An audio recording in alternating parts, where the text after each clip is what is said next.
Bonjour à tous. Nous sommes réunis aujourd'hui pour parler encore de la Legal Tech. Merci à la GIZ d'organiser ces Tech Meetup. Donc, je donne la parole à Si Eliès. Merci Madame Emna. Donc, bonjour à tous. Merci d'être là parce que je pense que maintenant, dans une période difficile de réveillon, des vacances et de Noël aussi. Donc, merci pour tous les gens qui ont cette courage de déplacer, d'être ici parmi nous. Juste un petit aperçu parce que je pense que l'événement le plus important partie, c'est toujours le matching et c'est toujours la pré-présentation. Il faut oser poser les questions, quel que soit en ligne ou en présentiel. Et après, ça sera une séance de matching, de networking qui va être organisée juste à la fin de cette session-là. Je me présente, je suis Lécha Ben, je suis le technicien ou expert expert senior, qui travaille sur les thématiques de l'application de la technologie, sur les différents aspects.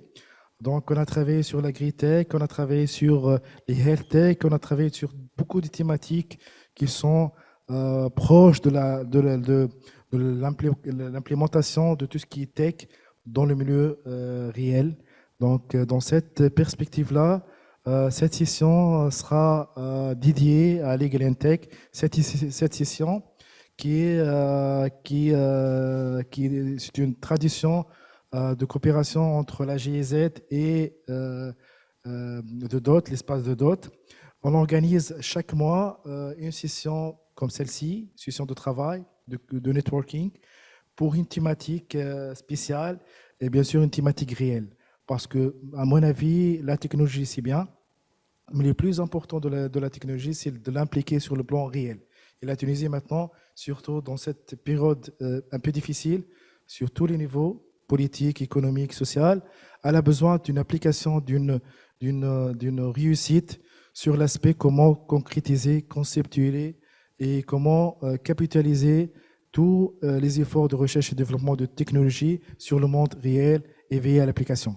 Donc cette thématique-là, aujourd'hui, c'est le Legal and Tech. Avant cette session-là, ça a été l'agritech et après, ça sera, Inch'Allah, le 23 janvier, une session pour l'eau, l'importance de l'eau en Tunisie, le défi de l'eau et comment la technologie peut, bien sûr, nous aider dans cette démarche-là. On va inviter aussi des startups, l'acteur public et les ONG qui travaillent sur cette thématique-là. Voilà, bienvenue encore une fois. Marhaba, merci d'être là. Et bien sûr, je passe la parole à Madame Emna pour être la chef d'orchestre aujourd'hui. Voilà. Merci Eliès. Cette thématique est fortement inspirée d'une thématique qui est très importante aujourd'hui. Donc cette nouvelle vague de start-up qui a souhaité insuffler justement un air de modernité dans le droit. Aujourd'hui, nous avons le plaisir d'en avoir quelques-unes et des représentants et des personnes qui militent pour cette digitalisation et cette modernité dans le droit. Alors, droit et digitalisation, on va beaucoup en parler. En fait, donc je donne la parole à la première intervenante, qui est Maître Attar Magouri. Si vous pouvez passer, s'il vous plaît, le slide après. Alors, Maître Attar est avocate à la Cour d'appel et CEO de Rafric.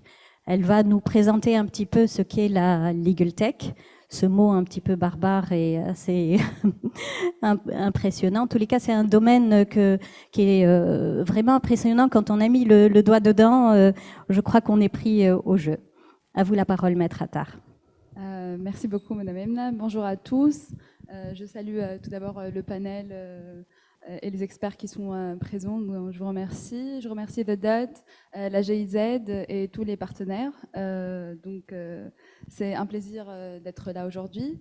Mon intervention va porter sur ce que c'est la Legal Tech.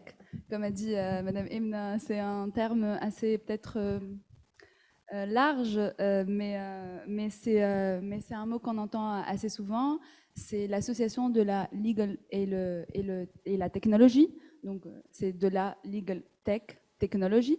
Et en général, ça désigne toutes les startups innovantes en la matière qui essayent de associer le numérique digital et le droit.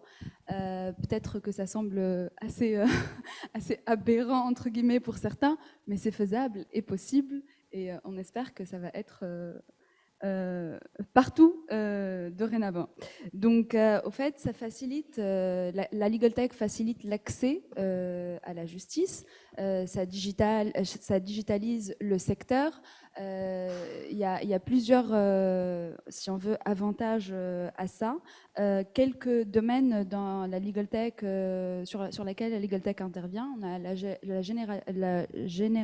génération automatique des documents, tels que les statuts, donc les créations de statuts de société, toutes sortes de contrats, on va dire, non complexes. On a aussi la diffusion de l'information juridique, les chatbots par exemple, et là un usager peut tout simplement poser des questions qui sont certes à petite valeur ajoutée, on va dire, mais derrière c'est un juriste ou un professionnel du droit qui a créé cet algorithme pour arriver à cette réponse certaine et juste au niveau du droit par exemple. Il y a aussi la mise en relation des professionnels du droit, du client, de l'avocat, du client, l'expert comptable, du client et le juriste en général. On a aussi, et ça c'est très en vogue dans les pays anglophones, l'analyse statistique des décisions juridiques ou des décisions de justice grâce au développement de l'intelligence artificielle, et en général on appelle ça la justice prédictive, c'est-à-dire on va sur des sites qui utilisent l'intelligence artificielle pour voir votre probabilité de gagner votre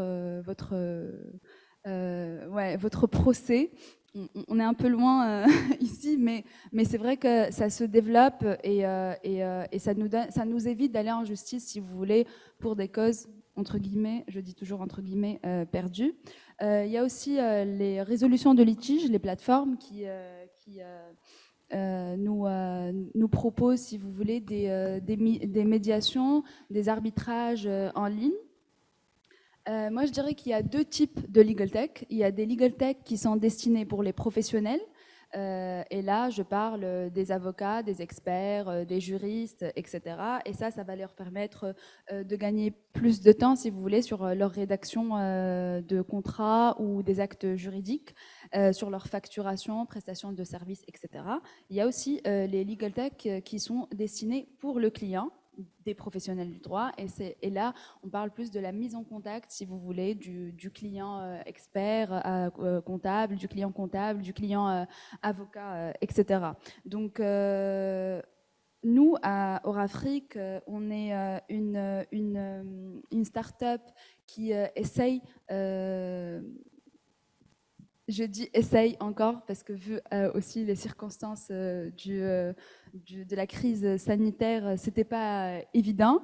Déjà que le marché est assez réticent à toute innovation, mais comme a dit Emna tout à l'heure, on milite pour, et je suis contente aujourd'hui d'être avec des personnes. On a eu des échanges avant l'intervention.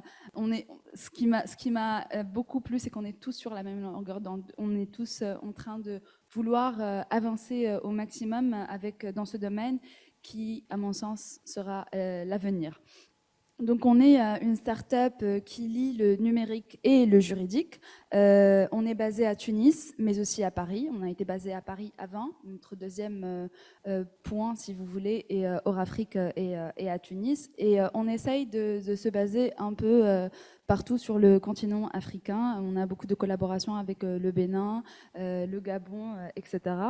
Et je pense que on essaye de trouver des solutions innovantes pour faciliter la vie et aux professionnels du droit et aux clients des professionnels du droit, aux startups, aux entreprises, aux banques, aux multinationales, avec des services juridiques externalisés, etc. Donc, parmi nos partenaires, on a l'Association des jeunes avocats, l'ONAT, l'Ordre national des avocats, l'Ordre national des experts comptables, The Dot, que je remercie énormément aujourd'hui, la GIZ sur l'aspect formation, que je remercie également, Séraphin, Fondation Tunisie, et j'en passe. Donc tous nos partenaires sont dans la même optique.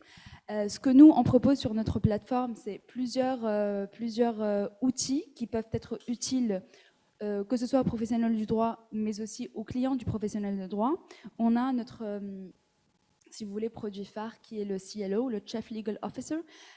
C'est avoir des identifiants ou un compte sur notre plateforme qui va permettre justement la génération des documents juridiques qui ont été en amont, je vous rassure, rédigés par des experts en la matière.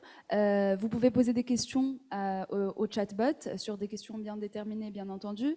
Il y a des suivis d'échéances, il y a des petits rappels pour les échéances, il y a la négociation, il y a des modules, d'autres modules supplémentaires qui peuvent être implémentés selon la demande du client, mais on a également la signature électronique. Et là, vous permettez d'ouvrir une parenthèse pour parler de NGSign, qui est notre partenaire, qui sont une start-up labellisée dans la signature électronique, bien entendu sur ce qui est faisable.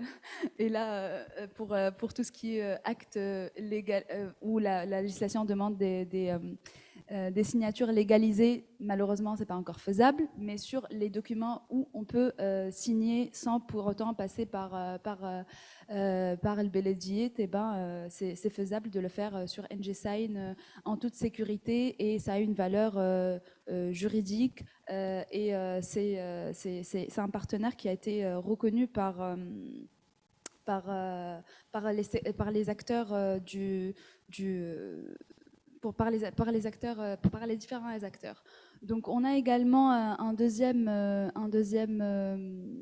produit qui est le Legal Studio. Et le Legal Studio, c'est la même plateforme, mais au lieu d'avoir des identifiants et vous avez des comptes sur notre plateforme, à nous, Orafrique, vous avez votre propre plateforme avec tout ce qui se relève, tout ce qui a été présenté, mais aussi avec des demandes de plus adaptées, des contrats, vos propres contrats qui seront automatisés, que ce soit par nos juristes codeurs ou par des juristes codeurs qui vous appartiennent et qu'on forme, parce qu'il y a aussi le volet formation. Donc j'espère que je n'ai pas été très très longue, et voilà, merci beaucoup. Merci beaucoup, Maître Magouri. Vous avez, si vous voulez, encore 2 minutes, si vous voulez rajouter quelque chose par rapport à l'apport justement des nouvelles technologies de l'information dans le droit. Ça marche plus. Donc, ça marche plus.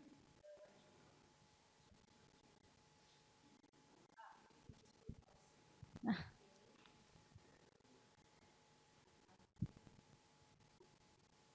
Bonjour. Ouais. Très bien. Oui, donc au fait, il y a plusieurs outils, on en a abordé tout à l'heure, de numérique et digital qu'on peut utiliser dans le domaine juridique. Je cite avec tout bonheur la blockchain qui me tient à cœur et à corps d'ailleurs. Donc au fait, la blockchain, c'est un outil assez sophistiqué et digital, qui malheureusement sur un aspect technique à l'heure actuelle me dépasse, mais j'espère qu'après ma formation en langage informatique, je saurai vous expliquer l'aspect technique.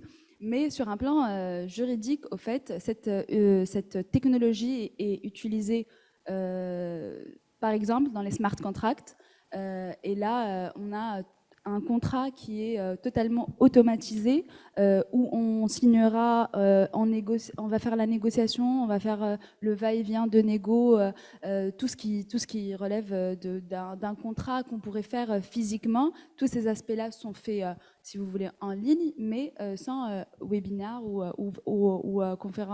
vidéoconférence.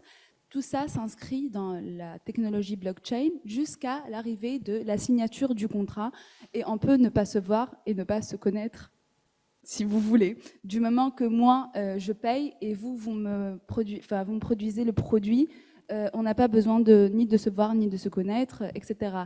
Et la blockchain est infalsifiable. Ce qui est inscrit sur une blockchain ne pourrait jamais être changé. Et c'est là toute la sécurité de la chose. Il y en a pas mal de pays qui l'utilisent actuellement. Par exemple, j'ai su ce matin, en prenant mon café, que le World Trade Center de Dubaï a signé un accord de coopération pour être le premier fournisseur mondial de l'infrastructure blockchain et crypto-monnaie. Il est temps pour nous. Hein. Il est temps parce qu'on a tout. On a les ressources humaines. On est un pays riche de ressources humaines. La preuve en est, pas mal de startups tunisiennes ou pas mal de créateurs d'idées, si vous voulez, qui réussissent à l'étranger sont des Tunisiens. Je ne voudrais pas citer, mais je pense que vous avez tous en tête pas mal de startups qui ont réussi à l'étranger. Donc, why not, hein? Why not? Pourquoi pas? On a tout pour. C'est une question de mentalité, je crois, et de législation aussi. Merci beaucoup, Maître Magouri, pour cet éclairage. Donc, nous avons bien compris que la Legal Tech aujourd'hui, c'est incontournable pour nous et que nous avons vraiment probablement les ressources pour le faire. En tous les cas, la matière grise, ça c'est clair, puisque on sait bien que la plupart de nos enfants et de nos jeunes sont vraiment très bien reconnus et trouvent vraiment leur place à l'étranger. Donc il n'y a vraiment pas de raison. Alors, on a bien compris aussi que aujourd'hui, nous avons tout intérêt à intégrer la digitalisation pour faciliter l'accès à l'information, et ça ne peut que en fait faciliter le travail des juristes afin qu'ils puissent se concentrer réellement sur son cœur de métier. Alors, je vais donner la parole à Maître Maya Bourarda, qui est et à Qaïs Assali, tous deux cofondateurs de Juridoc, et qui vont nous expliquer un petit peu comment ils sont arrivés, nous raconter la belle histoire de comment, en bonne intelligence, deux startups avec deux idées complémentaires ont réussi à s'allier pour créer aujourd'hui Juridoc. Merci Emna, merci pour l'invitation. Moi, je vais peut-être faire un petit pas en arrière en fait pour parler un peu compléter un petit peu ce que ma consoeur a dit sur la Legal Tech, et puis en arriver justement à notre start-up et à ce qu'on est en train d'essayer ce qu'on est en train de faire et d'essayer de faire en fait. Je pense qu'il faudrait peut-être effectivement tous ensemble qu'on commence peut-être à démocratiser ça, ou à peut-être une bastoa en fait, on va dire, parce que pour ne pas rester en fait justement dans cette ambiance feutrée, c'est très sympathique The Dot, mais je pense qu'il faut qu'on aille un peu au-delà de beaucoup de choses en fait, si on veut vraiment que la Legal Tech fonctionne en Tunisie et se développe en Tunisie. Parce que là, on a l'impression aussi de rester encore un petit peu dans une bulle, ce qui est tout à fait normal, ce qui a été le cas dans beaucoup de pays quand c'est arrivé. Mais comme toute start-up, en fait, une start-up à la base, c'est fait pour répondre à un problème. Aujourd'hui, quand on analyse le terrain, il y a plein de problèmes. Tant mieux d'ailleurs, parce qu'au moins, ça permet de faire des projets pour les start-up. Mais justement, et là j'en appelle aussi à la GIZ un peu de soutenir tout ça, c'est que, je veux dire, il faut aller sur le terrain et il faut essayer de comprendre. Alors moi je serais, après peut-être qu'on en parlera un peu dans le débat, mais je serais intéressée de savoir ce que fait Eurafrique avec l'ONAT, pour voir effectivement un peu comment la profession se digitalise, parce que il faut partir de là déjà. Si la profession n'est pas digitalisée, c'est très beau la Legal Tech, mais ça va être un petit peu compliqué de développer ça. Donc je pense qu'il faut vraiment voilà, élargir un petit peu ça, et peut-être aussi vraiment expliquer ça en termes vraiment très simples. Effectivement, je pense que c'est bien en fait d'arriver à la justice prédictive ou à la blockchain. Bon, on n'y est peut-être pas encore. Effectivement, on va faire ça un peu par étapes. Nous, comment on a commencé le projet? Comment on a essayé de répondre à ce problème? Aujourd'hui, on a un accès difficile à l'information. Donc, avant même de développer des contrats automatisés qui pourraient être utilisés par des non-professionnels, qui peut aujourd'hui être un risque juridique dans certains cas, on s'est dit en fait qu'on allait s'attaquer à la première composante en fait de la legal tech, qui est la data en fait, la donnée. Parce que pour bâtir quelque chose, pour bâtir un projet, je veux dire, pour faire un gâteau sans farine, on peut pas faire de gâteau. Pour faire de la legal tech sans data, on peut pas faire de la legal tech. Donc, on a essayé justement de faire en sorte d'essayer de répondre à cette problématique qui est de l'accès à la donnée.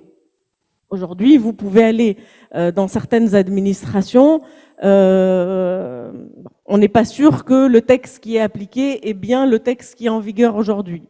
Ou parfois, en fait, les professionnels du droit ont du mal, en fait, à savoir que une loi, quelle est la loi en vigueur? Est-ce qu'elle a été amendée? Est-ce qu'elle a été modifiée?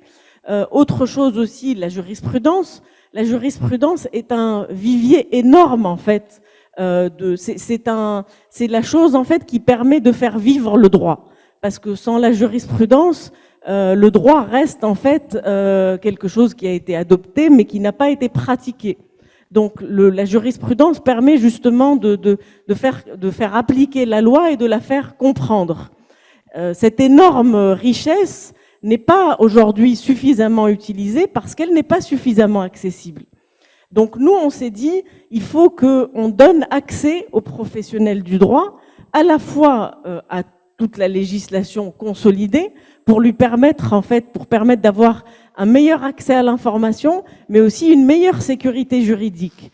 Et la jurisprudence aussi, pour savoir, en fait, comment les juges ont appliqué la loi. Parce qu'in fine, quand on a le droit, ça sert à quoi? Ça sert au fait que si on a un problème, on va se retrouver effectivement devant le juge demain. Donc, c'est pour permettre justement cette connaissance de l'information qu'on a permis, en fait, qu'on a créé ces plateformes qui sont des plateformes justement qui permettent, après je laisserai Kais les présenter en détail, mais qui permettent justement d'utiliser la technologie pour permettre pour donner en fait un meilleur accès à la législation et à la jurisprudence.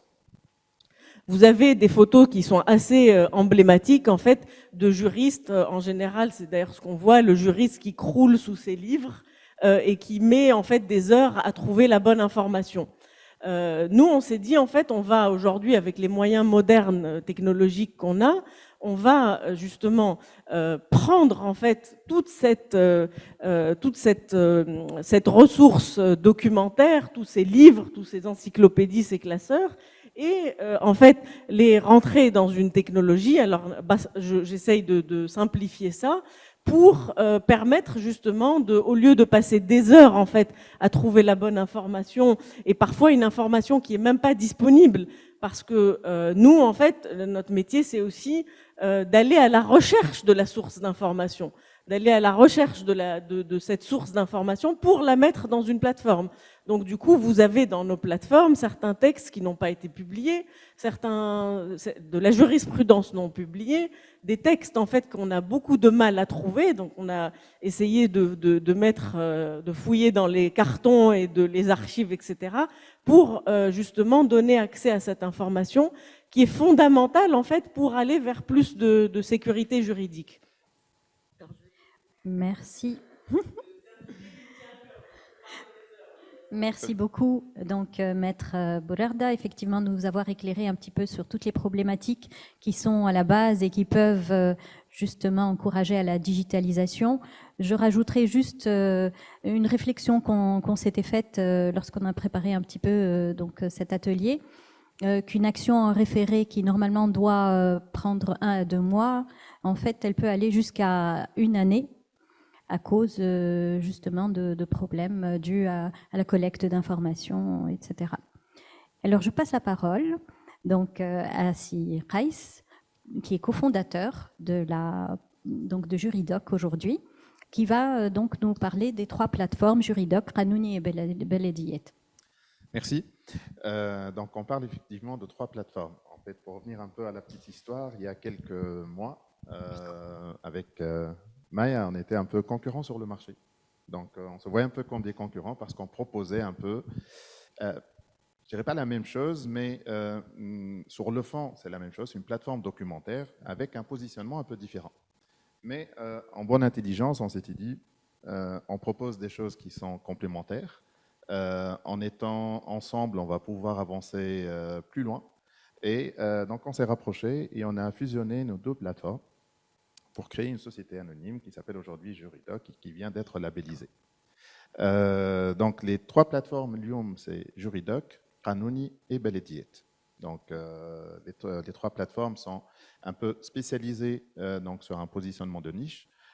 Juridoc, donc c'est la plateforme que j'ai cofondée avec Anis Wahebi, qui est un expert comptable, et on l'a orienté un peu pour les métiers du droit des affaires. Donc les experts comptables, les responsables juridiques en entreprise, les DAF, etc. Donc toute personne qui a besoin de textes juridiques autour de la fiscalité, le droit social, l'investissement, le droit bancaire, peuvent trouver l'ensemble de la documentation juridique au sens large sur cette plateforme-là. Qanouni, donc, initialement donc, créé par Maya, il est plus généraliste et orienté à la fois donc, texte législatif et surtout la jurisprudence, qui est aujourd'hui un contenu quasi inexistant. Le peu de jurisprudence qui existe aujourd'hui en ligne de façon officielle ou informelle, c'est des textes éparses qu'on ne peut pas trouver de façon structurée et consolidée dans une même plateforme. 3e plateforme qui est Belediyet, qui est une plateforme destinée aux collectivités locales. Aujourd'hui, nous avons 350 municipalités en Tunisie et quand on va dans certaines municipalités, on ne trouve pas de texte. Les municipalités récemment créées ne sont pas outillés pour pouvoir répondre donc aux questions des citoyens. Et donc l'idée, c'était de leur proposer une plateforme donc 100% digitalisée pour répondre justement au quotidien aux citoyens. La philosophie de nos plateformes, c'est quoi en fait? C'est de collecter, numériser et indexer la documentation juridique qui peut venir de différentes sources. On a le JORT, certes, mais sur le JORT aujourd'hui, on ne peut pas effectuer des recherches dans le texte. Donc, il faut connaître le numéro du JORT pour le télécharger et ensuite faire éventuellement des recherches sur un document PDF. Mais il n'y a pas que le JORT, il n'y a pas que la législation. C'est-à-dire qu'en fait, dans le JORT, vous avez par exemple une loi qui est sortie en 2005, mais qui a été modifiée en 2015, en 2018. En fait, vous trouvez juste les amendements, donc chacun tout seul. Nous, on consolide tout ça pour que vous ayez en fait la loi en vigueur en 2021. Et tout intégré dans un seul texte. Justement, si on peut passer à la slide suivante. Donc aujourd'hui, notre équipe, elle est constituée de juristes, de documentalistes, donc qui sont spécialisés en GED et en archivage.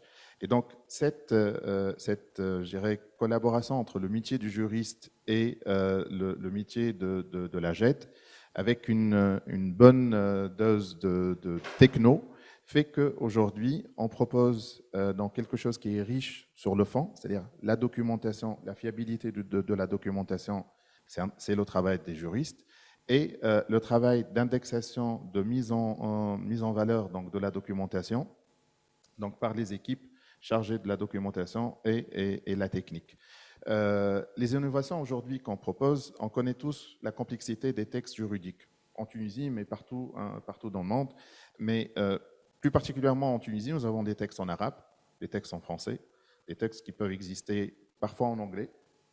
Et par des formations professionnelles, le professionnel du droit, il peut faire des recherches avec des termes techniques, avec des abréviations, etc. Donc, on a développé une intelligence qui permet justement de restituer le texte indépendamment de la recherche ou la requête qui est faite par le professionnel du droit.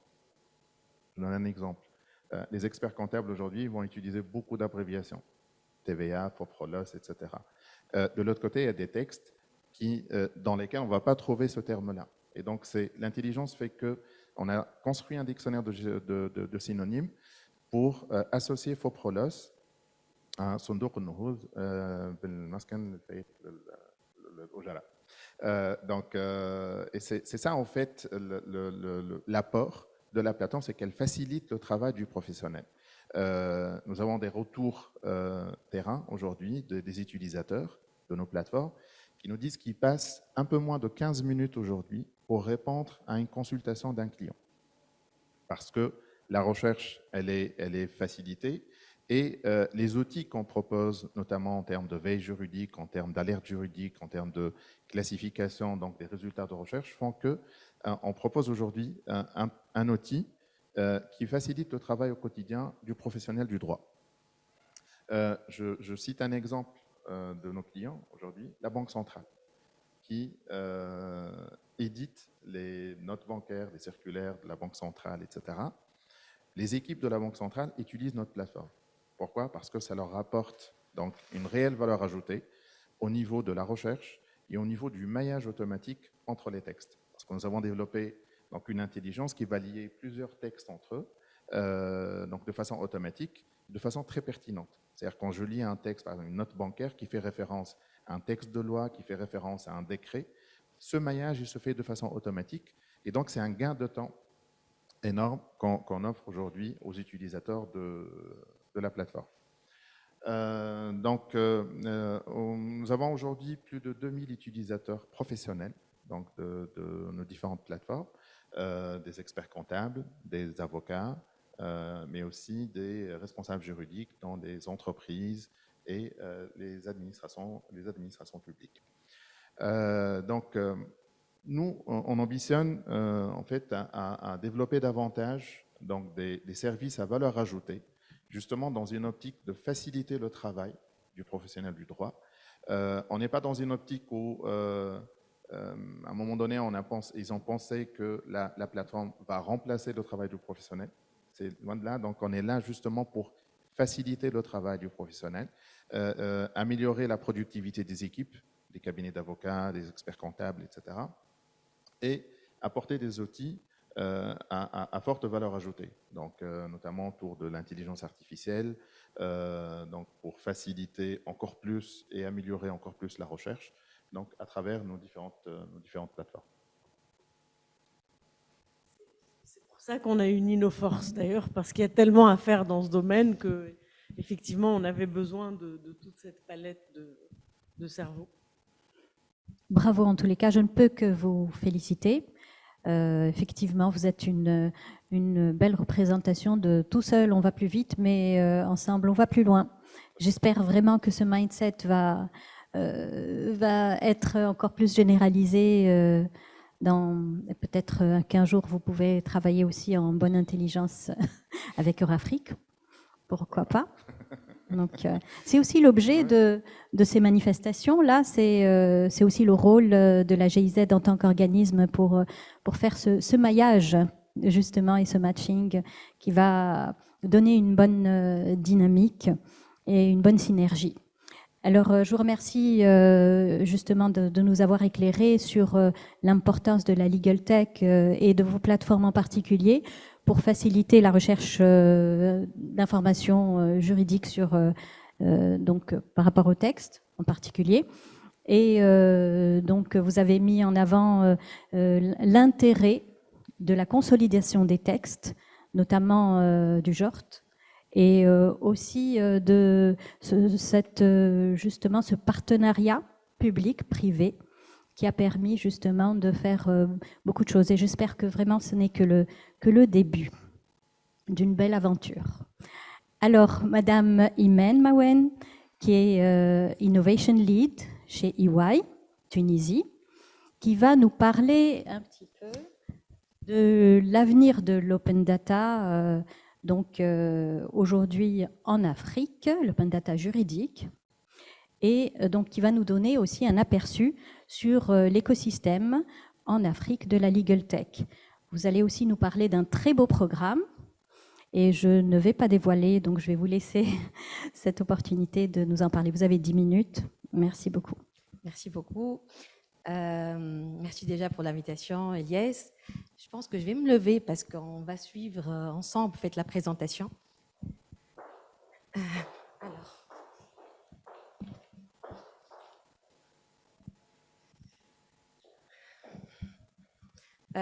Donc, ce qu'on va présenter là, c'est d'abord un aperçu sur la Legal Tech en Afrique et en Tunisie.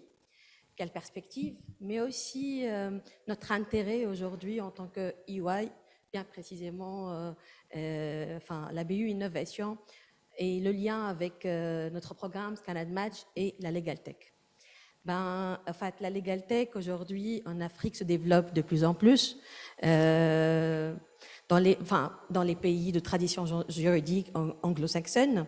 Après la révolution numérique dans le monde financier et l'essor des fintech, les Legal Tech transforment le marché légal aujourd'hui. Et plus généralement, la place du droit dans le monde des affaires. Après un développement rapide aux États-Unis, en Afrique et en Asie, les Legal Tech se développent aujourd'hui de plus en plus en Afrique. Si la Legal Tech est aujourd'hui plus développée dans les pays africains, anglophones, tels que Kenya, Nigeria, Afrique du Sud, c'est d'abord parce que c'est d'abord parce que le mouvement a commencé plutôt dans les pays anglophones. Pourquoi l'Afrique pourrait devenir le continent de la Legal Tech? C'est pour d'abord le manque de professionnels et je dirais la non-accessibilité et la disponibilité des professionnels légal qui peut être résolu d'abord par une rupture technologique à travers la programmation, comme a dit, comme on vient de le dire en fait dans le panel, la programmation des contrats adaptables, le legal design en fait qui est de plus en plus en vogue aujourd'hui et qui offre une approche visuelle et schématique aux informations juridiques. L'usage de la technologie blockchain, bien évidemment, qui permet d'introduire et d'automatiser certaines transactions. Et puis, pourquoi l'Afrique pourrait devenir le continent de la Legal Tech? C'est aussi pour une rupture commerciale. En fait, si le recours à la technologie permet aux professionnels de droit de gagner du temps dans leur exercice, elle aura des impacts clairement plus approfondis sur leur offre de services. Aujourd'hui, en Afrique, on compte plus que 50 startups en Legal Tech. Voilà, comme on est en train de voir dans ce paysage-là, qui date quand même de 2018, mais on voit très bien que le mouvement des Legal Tech est très présent dans les pays anglophones, mais dans nos pays francophones, ça commence une dynamique. La dynamique commence à voir le jour. On voit très bien qu'il y a une start-up algérienne qui est Legal Doctrine, qui a été élue meilleure start-up en Legal Tech en 2018. Donc ça promet du coup pour nos pays francophones. En Tunisie, comme on vient de le présenter d'ailleurs, on est en train de voir une dynamique qui a commencé peut-être 2020 officiellement avec labellisation, mais bon, clairement qu'il y a vraiment un chemin à parcourir. Voilà, on passe, Elia, s'il te plaît. La Legal Tech, l'avenir est dans l'open data juridique, bien évidemment.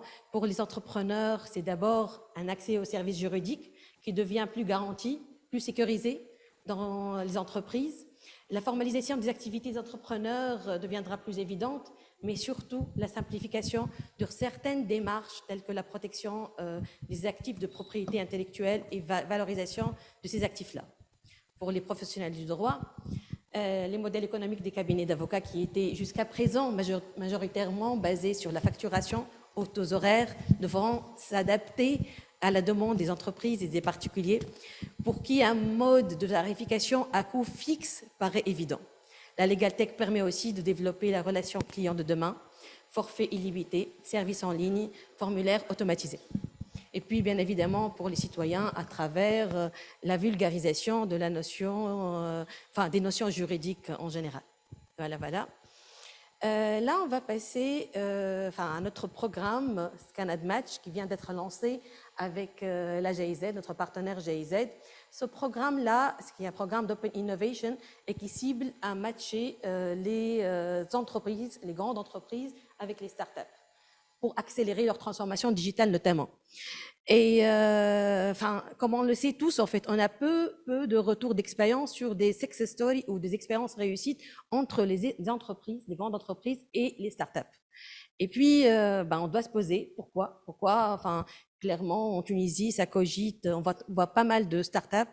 Enfin, on a plus que 680 startups aujourd'hui labellisées, mais on voit, la transformation digitale qui traîne en fait chez les grandes entreprises, et on voit très peu de collaboration.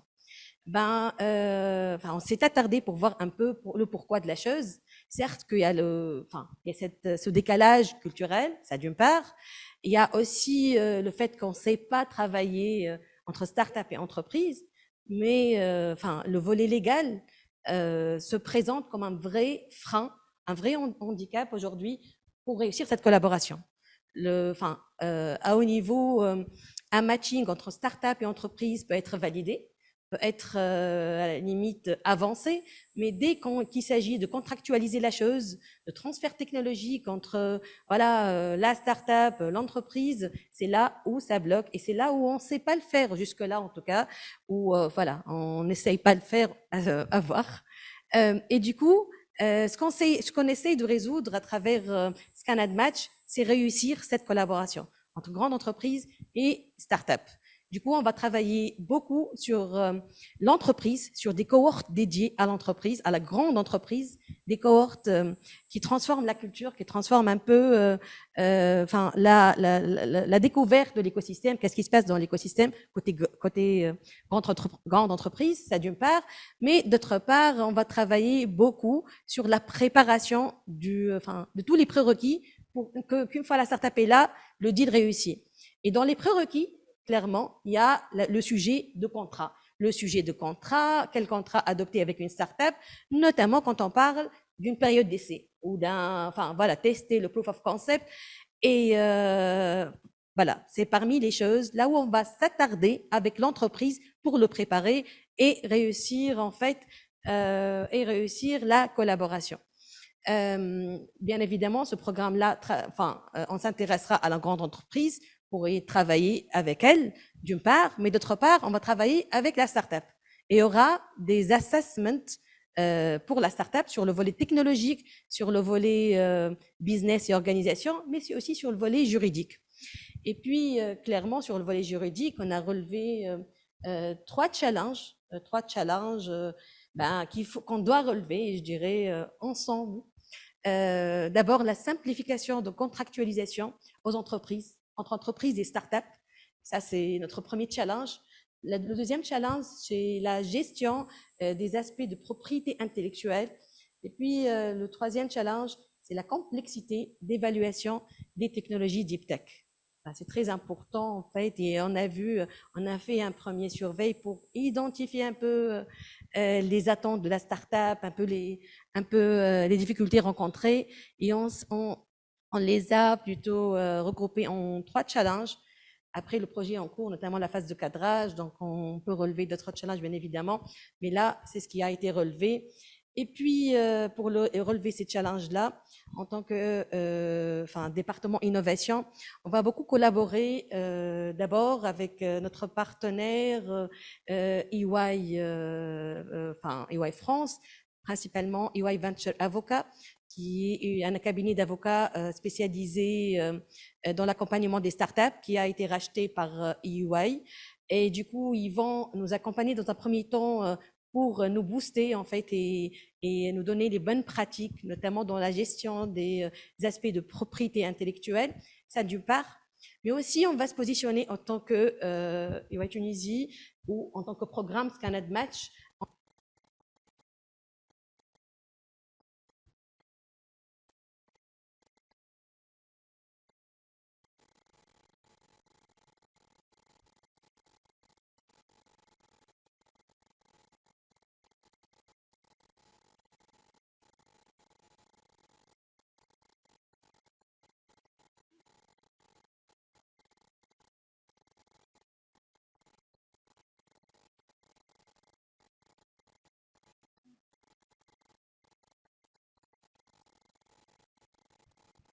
Voilà.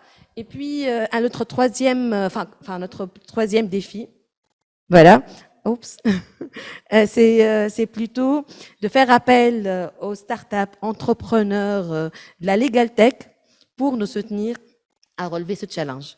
Ça veut dire quoi? Ce programme-là s'étale sur 18 mois. On va attaquer 10 grandes entreprises et on va travailler avec 30 startups. Donc, on va y aller aux entreprises et on va rien demander, on va leur offrir des cohortes. Voilà. Et du coup, nous, on mise beaucoup sur cette transformation, ce déclic qui peut être créé chez la grande entreprise. D'une part. D'autre part, on va faire sélectionner, bien évidemment, des startups, 30 startups, qui vont répondre quelque part sur les besoins des grandes entreprises pour travailler sur leur assessment. Et dans tout ça, il y a les challenges, notamment la Legal Tech. Et pour relever ces challenges, on compte beaucoup sur les partenaires locaux, sur les entrepreneurs qui veulent ou qui peuvent nous aider, nous booster dans cette aventure. Voilà. Je vous remercie pour cet éclairage. Donc, beaucoup de belles choses, en tous les cas, pour l'Afrique et pour nous aussi. Donc, je vous remercie vraiment pour tout ce que vous faites en collaboration avec la GIZ et dans cette optique-là. J'espère qu'on va être de la course, en tous les cas. J'espère que la Tunisie vraiment sera de la course. Donc, si vous voulez, oui, je vais juste prendre le micro peut-être. Parce qu'on va inviter l'audience à poser des questions. Alors, s'il y a des gens qui veulent poser des questions à nos intervenants, à nos invités.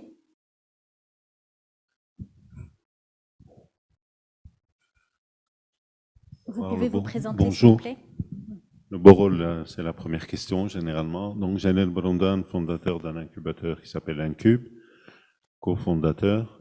Je voulais juste revenir vers vous, si c'est possible, pour nous donner un peu plus de détails sur votre modèle économique. Comment ça fonctionne?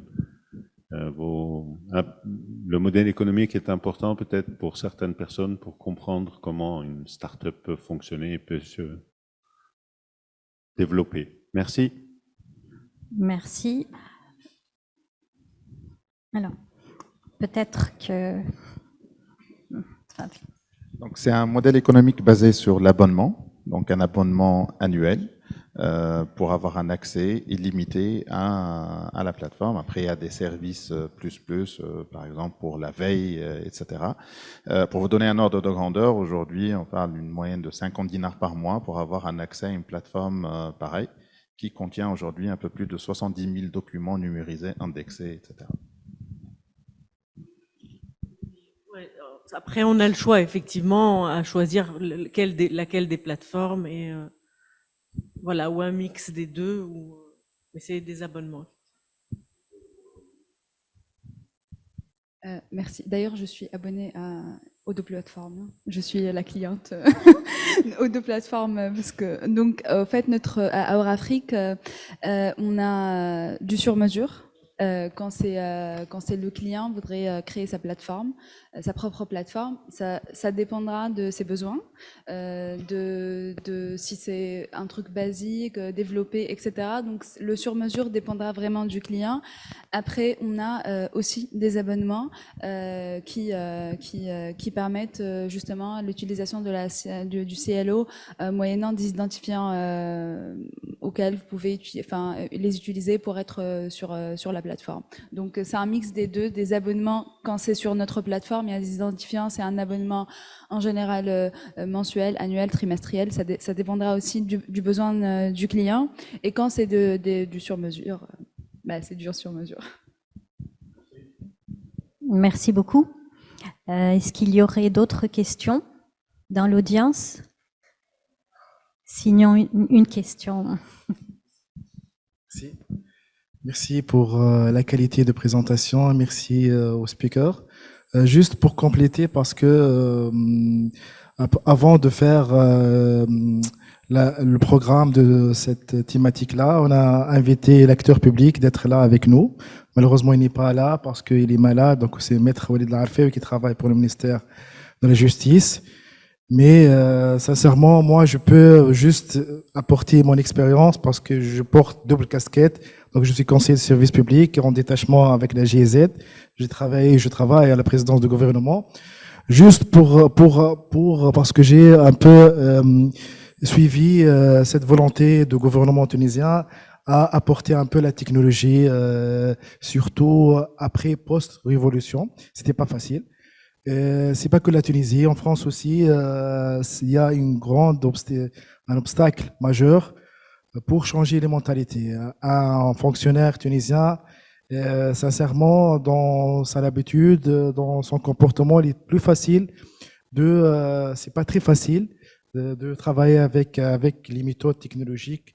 Même les avocats, même j'étais à l'ENA France, même les étudiants qui sont issus des grandes écoles ont tendance à consulter les livres, les codes, même les avocats. C'est plus facile pour eux. Si on fait un survey ou une étude, c'est plus facile pour un avocat, pour un expert, de consulter un code COC ou d'autres codes sur le format papier que sur le format digital. Donc, il faut garder cette mentalité-là.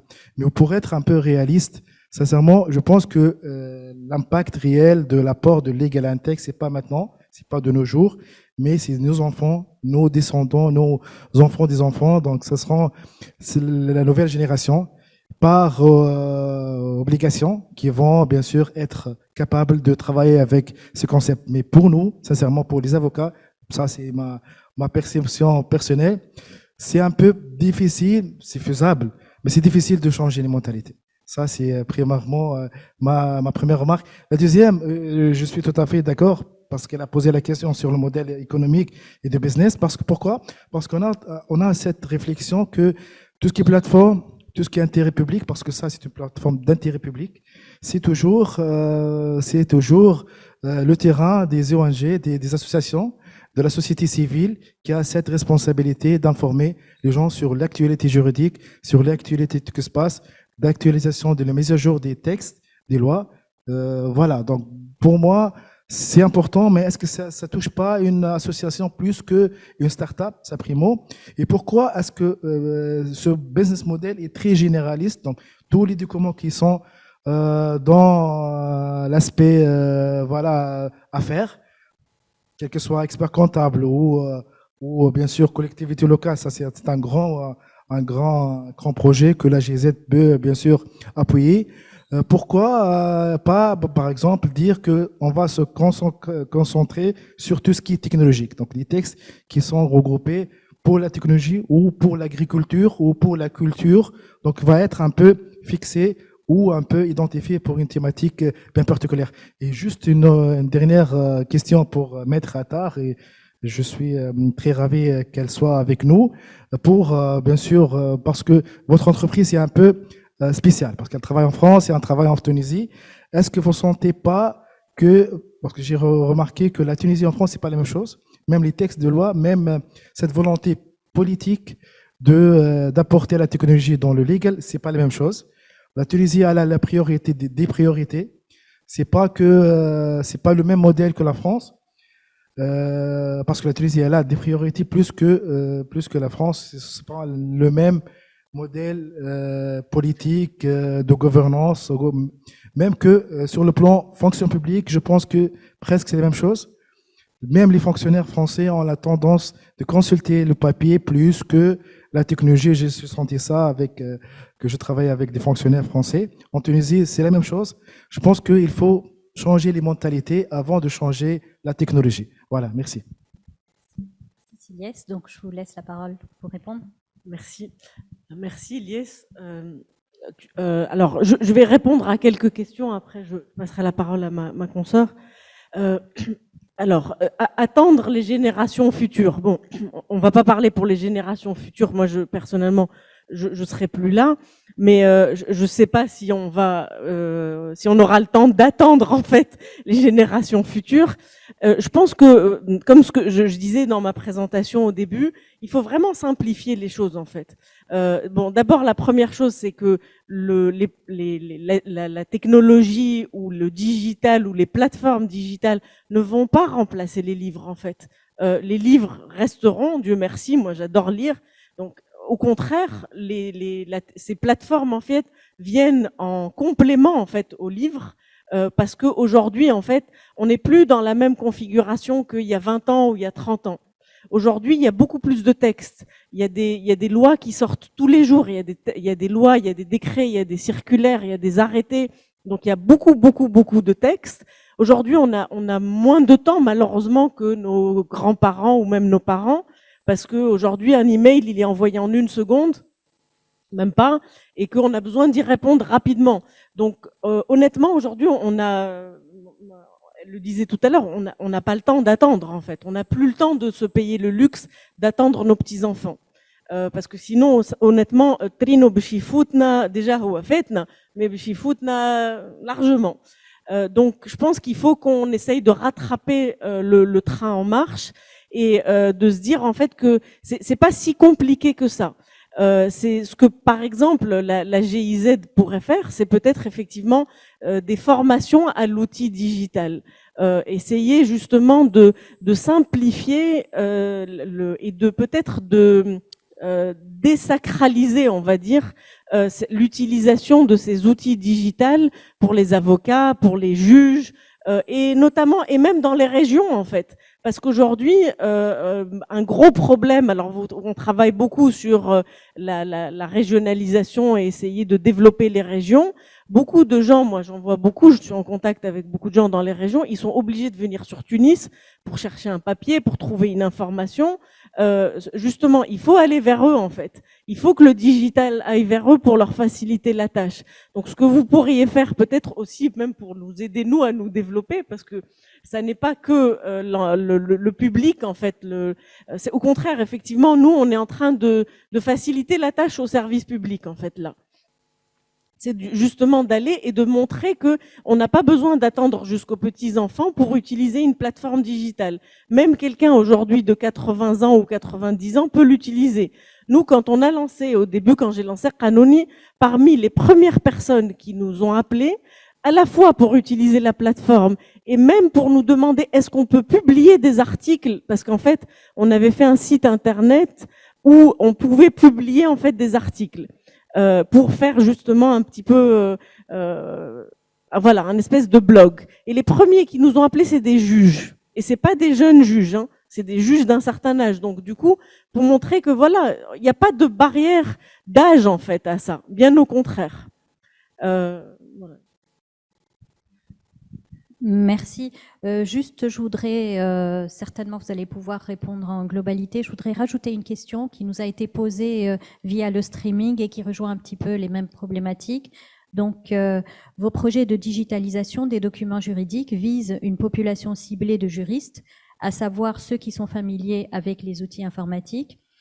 Qu'en est-il pour ceux qui ont des difficultés avec le numérique? Peut-on parler ici d'une certaine fracture numérique au sein du personnel juridique, une présence des startups Legal Tech au Legal Tech New York 2022, est-ce qu'il y en a ou pas?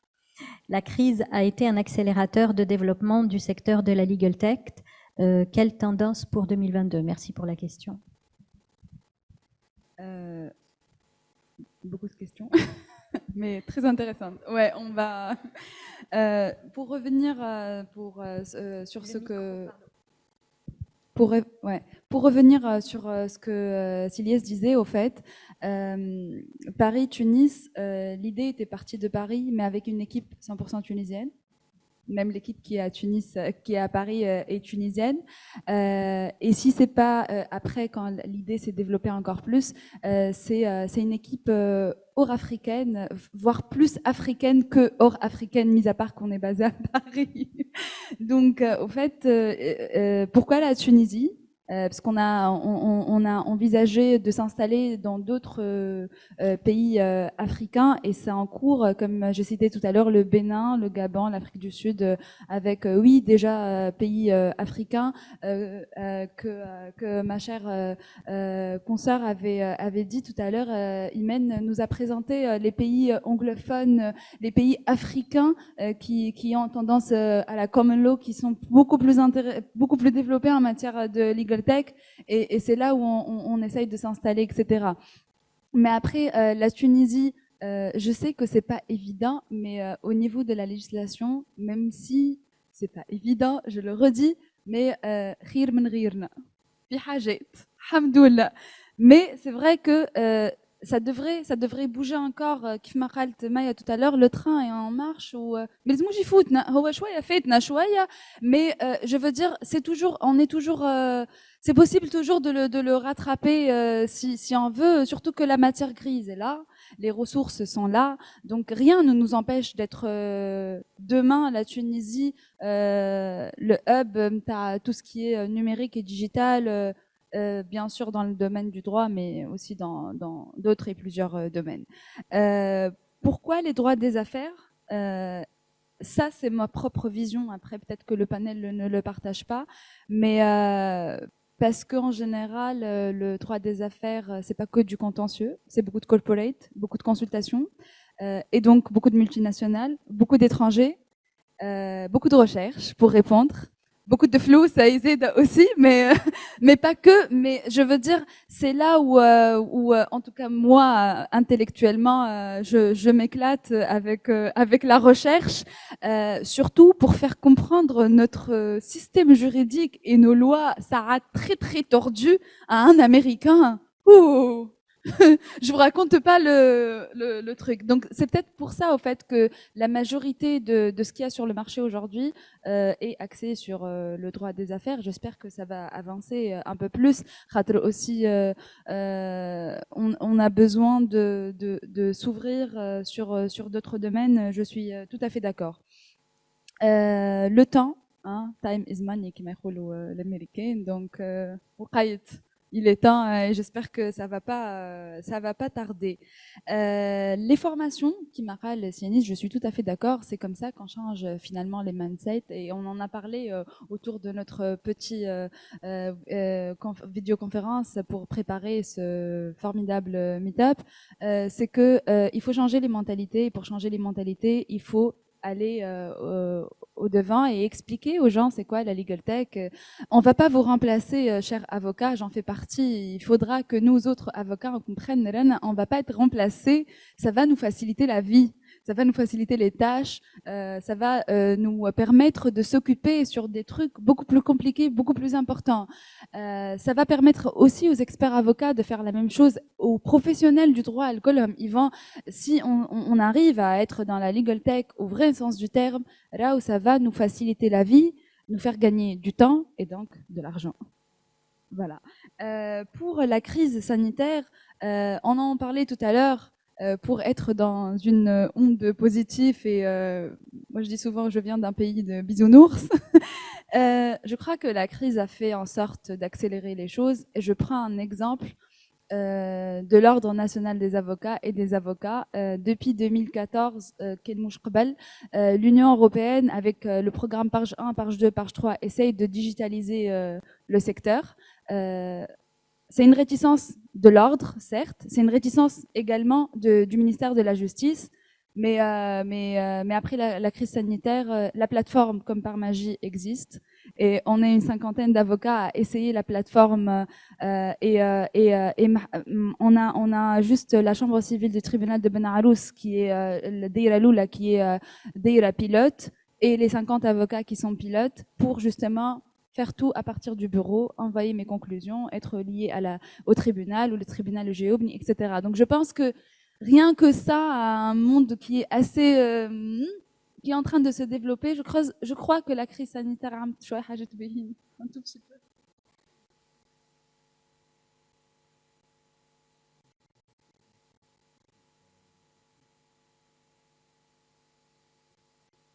Oui.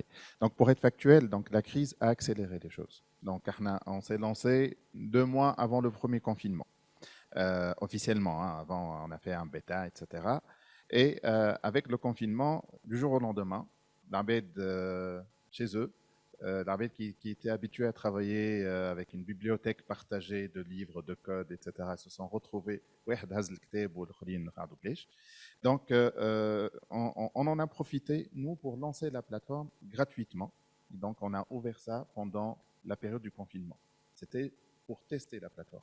et pour montrer que le digital, aujourd'hui, peut être une réponse, justement en ces temps de crise, mais pas que. Donc, et ce qui nous a permis, on était sur un positionnement de niche, اليوم عندنا à peu près 40% des comptables, donc de l'ordre de la compagnie des comptables, qui sont clients chez nous.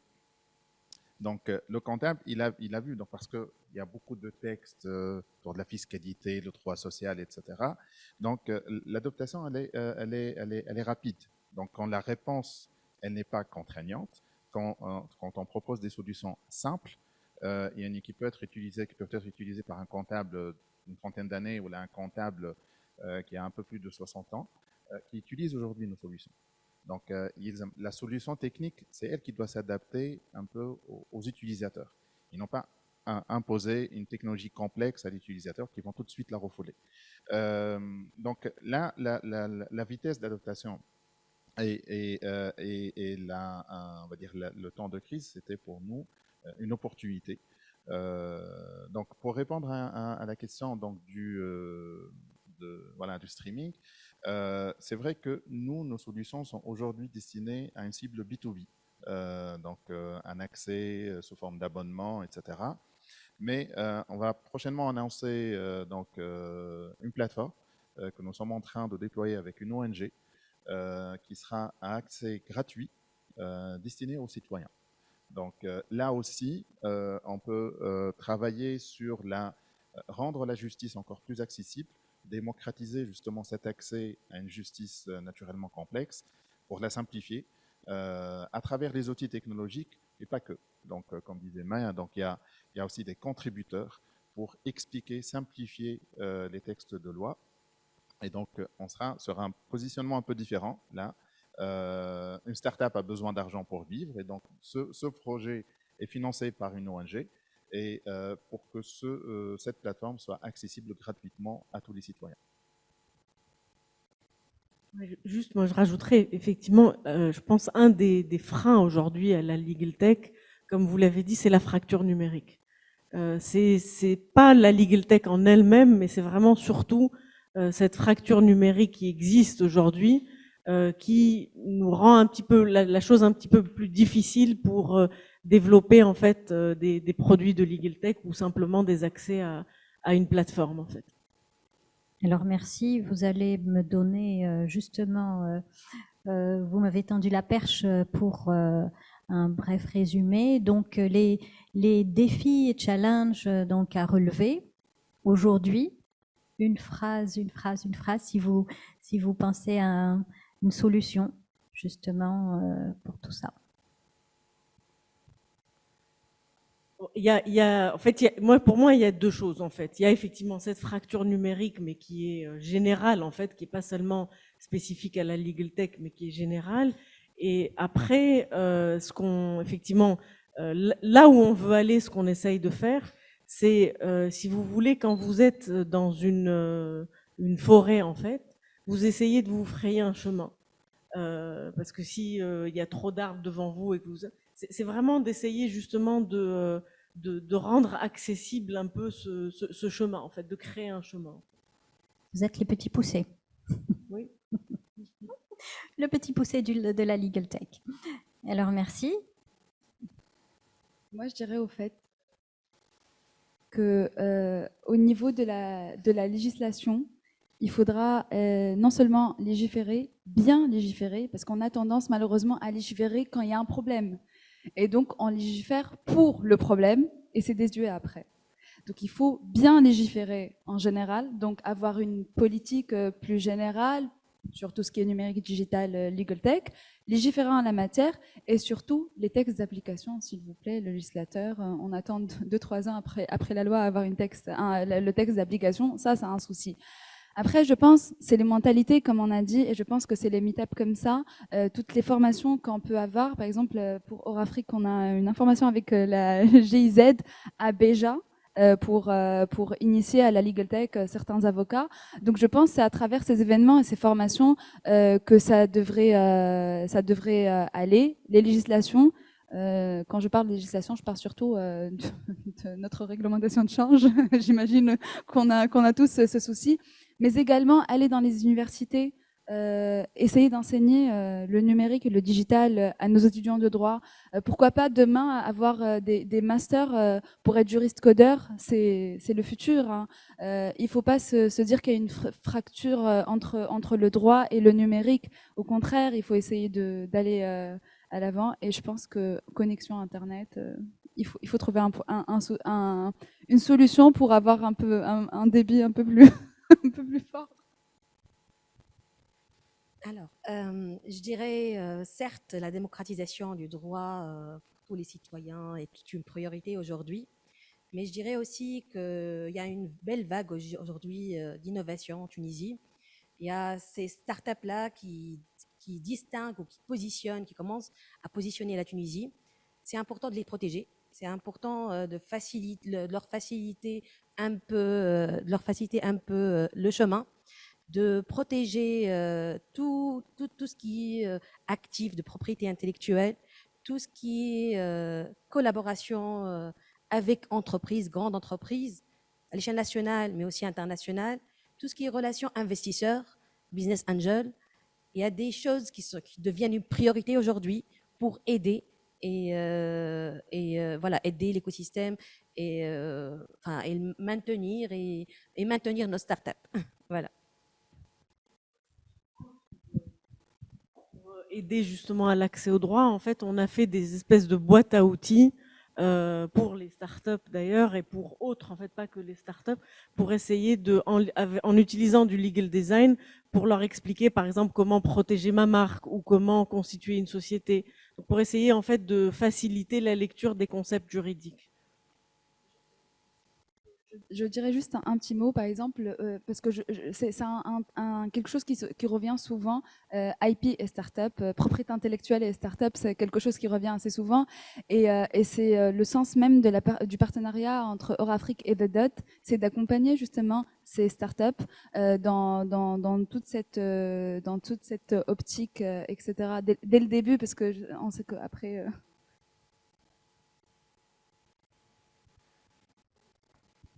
Juste pour compléter, donc il y a un gros effort à faire au niveau de la formation et l'accompagnement. En amont, au niveau des universités, aujourd'hui, on essaye de déployer notre plateforme dans les universités, dans les laboratoires de recherche. Donc, on a commencé avec le campus donc de droit, laboratoire, fiscalité, etc. Et on va continuer avec d'autres universités. Et pour terminer, Qanoun et Juridoc, on a été élus parmi les 20 meilleures startups des plus innovantes en matière de legal tech en Afrique, sur la région MENA et l'Ukraine, à travers l'organisme HIL, donc l'accélérateur. Donc c'est pour dire que les idées et les compétences sont en avant dans le pays, donc il faut vraiment en profiter.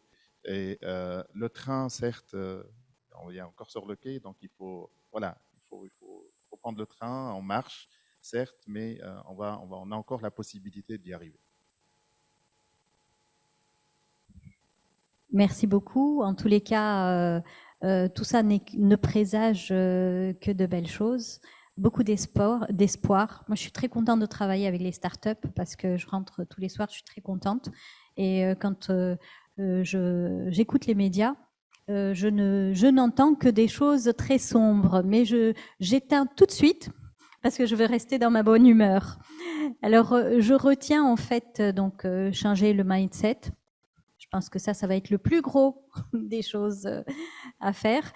Donc, intégrer le digital à l'université, faire un plaidoyer pour changer la législation en faveur de la signature électronique, éventuellement à la...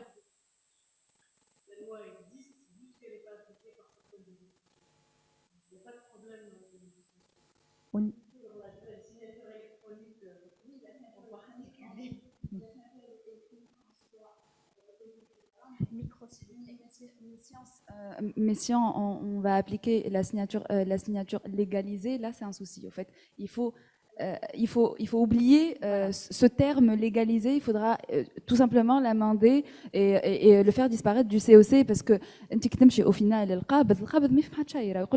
légalisé. Il y a un premier problème qui est la signature électronique en elle-même, qui est une signature simple en fait, Et là, effectivement, la loi, depuis 2000 d'ailleurs, hein, elle existe et il n'y a pas de problème légal. Parce que souvent, malheureusement, Fitounos, on a un peu la fâcheuse tendance à faire Al-Qanoun, il y a un problème légal, il n'y a pas de loi, il y a un problème légal. Très souvent, en fait, la législation, la loi existe en fait, mais simplement elle n'est pas appliquée. Donc là, il faut effectivement aller vers une application de la loi, en fait, au-delà de. Après, le problème, effectivement, la signature légalisée. On est un des pays, encore des rares pays qui continuent en fait à insister à avoir cette signature légalisée pour beaucoup de choses. Bon, je comprends parce que en même temps, c'est une question de ressources aussi. Il ne faut pas se dire voilà, ils veulent juste la signature légalisée. Elle est accompagnée de rémunération d'un revenu pour l'État. On peut tout à fait trouver une solution technologique à ça. S'ils veulent garder la signature légalisée, qu'ils la gardent. Mais on peut effectivement la digitaliser, ça, tout simplement. Après, bon, on s'était assez concentré sur la legal tech, donc on n'a pas parlé de l'environnement légal dans son ensemble, mais puisqu'il y a effectivement l'innovation, elle doit aussi attaquer le droit, et donc attaquer la façon de faire les textes, attaquer les textes. Moi, je vous dis, je travaille sur ce domaine depuis plusieurs années, notamment avec le Startup Act. Aujourd'hui, malheureusement, effectivement, on a un problème d'adoption des textes. Quand on a travaillé sur le Startup Act, on a préparé d'autres législations. Aujourd'hui, elles dorment dans des ministères depuis 3-4 ans. Donc, il faut aller vers plus d'application. Faut appliquer les textes et il faut les adopter. Il y a aujourd'hui un texte qu'on a préparé, notamment sur la SAS et les instruments financiers, qui non seulement dort au ministère de la Justice depuis plusieurs années, mais commence à devenir obsolète aujourd'hui, vu le développement des actifs numériques et de la tokenisation, etc. Donc, il faut... voilà. La loi du crowdfunding qui a été actée depuis août, pas dernier, celui d'avant, on n'a toujours pas les textes d'application. On attend. Pas seulement. Ils sont prêts, ouais, mais... L'entrepreneuriat social et solidaire et un certain nombre de lois, effectivement, qui attendent encore les décrets d'application, effectivement. En tous les cas, merci beaucoup. Je voulais juste rajouter l'idée que vous aviez évoquée, plus de partenariats public-privé pour faciliter la digitalisation par la création des use cases. Oui ? Oui. Une dernière intervention. Monsieur, si on peut lui passer le micro.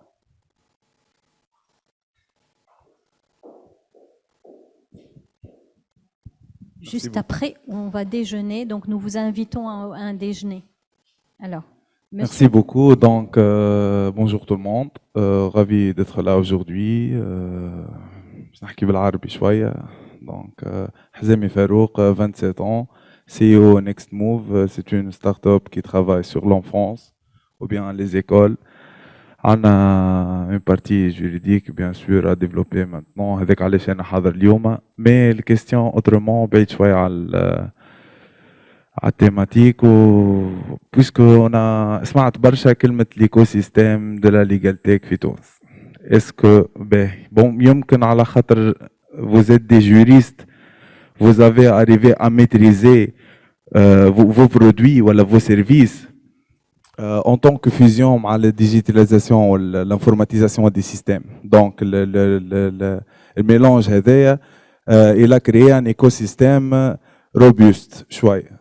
Or que احنا في تونس réellement c'est ma propre idée, l'écosystème des startups الكل n'est pas existant ou c'est fragile ou donc est-ce qu'on parle d'un mini écosystème existant dans notre écosystème ou bien un écosystème qui est en parallèle ou implémenté qui travaille donc هذا هو شنو هي الفيدباك نتاعكم انتوما بشنو تنجم تعاونوا بلوز او موان ليكوسيستيم دي ستارت اب تونيزيان اللي هو بلوز او موان قاعد كل يوم يخسر في دي ستارت اب في لو لوا في لا بروبرتي انتيليكتويال اللي هي في الاخر تتبع وزاره الثقافه ما تطلعش تتبع وزاره الصناعه اللي بيسجل سيت ما عندوش لي كولور اللي اكسيتيرا هذوما لي كومبوزون تاع ليكوسيستيم دونك هذا نوتر بروبليم يمكن هذا اون طونك جوريست تنجموا تعاونوا برشا ليكوسيستيم بيدو على خاطر سيرار وين نلقاو فيزيون هكا خاطر باغ اكزومبل الميدسان ما ينجمش يعمل بلاتفورم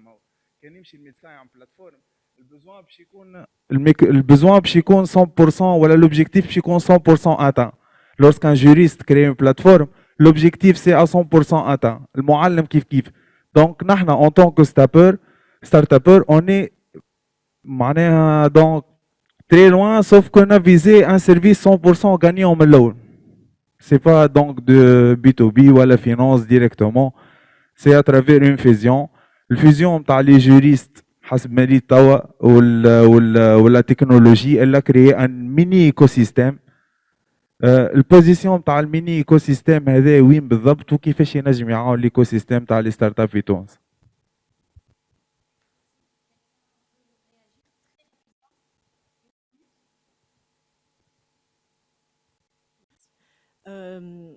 والله معناتها حسيتك قلبك انا قلبي معبيره خاطر معناتها انا شو امبليكي دون ليكوسيستيم دي ستارت اب من الاول من قبل الستارت اب اكت هنا وندزوا مع بعضنا effectivement معناتها on va essayer احنا on essaye de نبسطوا القانون شويه justement باش يوصلوا لكم شويه. Mais le problème il est beaucoup plus important معناتها il est à l'échelle de معناتها يلزمها الدولة زاد تشوف شنو معناتها استراتيجي نتاعها للستارت اب. L'écosystème il existe حتى كان هو صغير حتى كان هو ضعيف il existe en fait. أما je dirais il y a quelques le mois dernier en fait on participait avec Tunisian Startups ou la GIZ un think tank justement sur Startup Act V2 2.0. حبيب معناتها كي بدينا ستارت اب اكت au début دزينا برشا بيبان ووصلنا un résultat qui est le résultat qu'on a vu qui aurait pu être aller encore plus loin. Bon, وصلنا لحاجه شويه. Aujourd'hui, il y a plus de 600 startups في تونس. Quand il y a eu la discussion, honnêtement, je les ai poussés beaucoup plus loin. رجعوا لنا للكونت en devise ou le carte technologique. على خاطر malheureusement اليوم on est في الواقع اللي هو معناتها même ce qu'on a décroché il y a 2 ans, enfin 4 ans maintenant, مازال ما تفعلش en fait. Donc شو نقول لك انا باش نقول لك زيد دز معناتها هنا ندزوا كلنا مع بعضنا. C'est tout. Et il faut justement, ce qu'on a voulu faire, cet esprit de fusion, c'est vraiment un esprit رنا يا جماعة كلنا مع بعضنا. يلزمنا ندزوا مع بعضنا. Il faut pas je veux dire, essayer de voilà chacun son petit dans son coin et chacun. Il faut une voie globale pour aller encore plus loin, pour aller plus fort. On pourra aller encore plus loin. Effectivement, comme elle disait, les ressources existent. Et il faut pas attendre زاد اللي الدولة تعمل كل شيء. على خاطر الدولة ما تنجمش تعمل كل شيء وماهوش دورها زاد. يلزم. Absolument. Donc, je retiens ensemble, on va plus loin, où c'est vrai. Chacun de nous a sa quote-part à faire, ça c'est clair.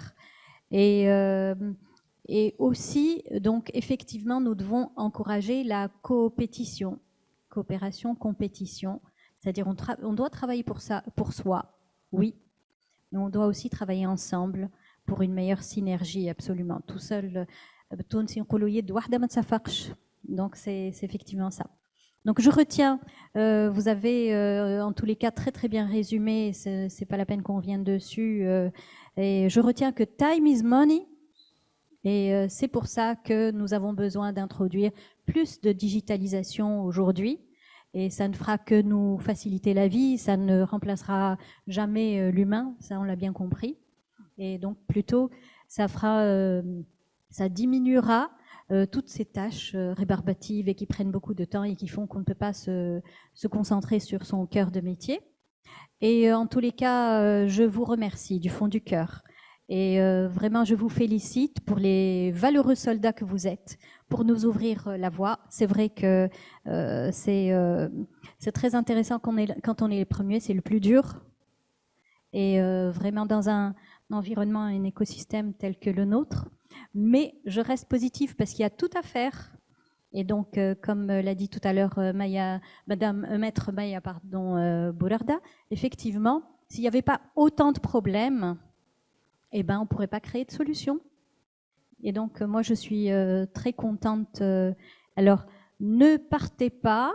On va faire une photo de groupe, une photo de famille. Et puis, juste après, nous vous invitons à déjeuner et à discuter. On pourra parler plus longuement, justement, de toutes ces problématiques et des solutions. Restons positifs. Donc, je vous invite à une photo de groupe. Merci beaucoup. À très bientôt. Et donc, prochain rendez-vous en janvier sur la problématique de l'eau. Merci beaucoup à la GIZ, merci beaucoup à The Dot et merci beaucoup aussi à Smart Capital. Et voilà, si yes. Merci beaucoup pour tout le monde.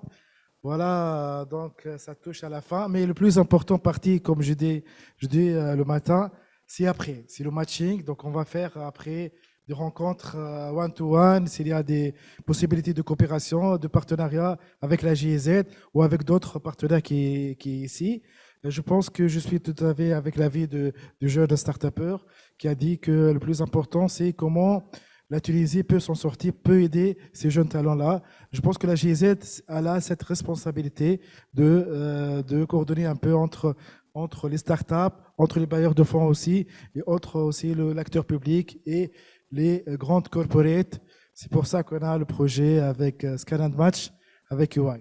Voilà, donc, marhaba bikoum pour une photo, dernière photo, et on part pour manger. Voilà, merci.